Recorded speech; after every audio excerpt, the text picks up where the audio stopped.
شیخ عبد القادر جیلانی رحمۃ اللہ علیہ نے اپنی وصیت میں اپنے بچے سے کہی.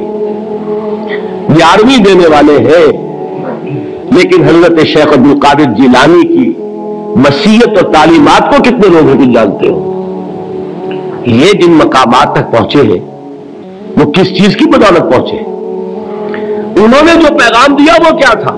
اے میرے بچے، جس طریقے سے قرآن مجید میں حضرت لقمان کی نصیحتیں جو ہے نقل کر دی گئی ہیں، میں یہ عرض کروں گا بالفرض اگر قرآن حضرت عبد القادر جیلانی کے بعد نازل ہوا ہوتا تو شیخ عبد القادر کی یہ نصیحتیں بھی قرآن میں درج ہوتی. اتنی اونچی نصیحتیں ہیں. اے میرے بچے اس حقیقت کو ذہن نشین کر لے، لا فاعل فی الحقیقت ولا مؤثر الا اللہ. اس کائنات میں نہ کوئی فاعل حقیقی ہے نہ مؤثر حقیقی ہے سوائے اللہ کے. کسی شے میں کوئی تاثیر نہیں اگر اللہ نہ چاہے.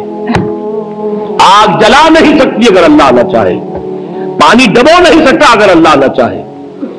زہر ہلاک نہیں کر سکتا اگر اللہ نہ چاہے. کوئی چیز فائدہ نہیں پہنچا سکتی اگر اللہ نہ چاہے. تو در در پہ کیوں سر جھکاتے ہو؟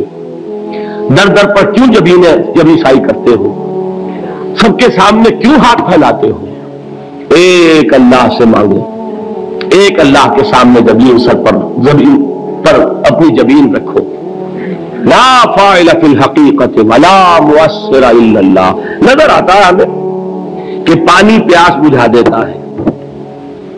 پیاس بجھانے کی صلاحیت پانی میں نہیں ہے، اللہ کے اذن سے.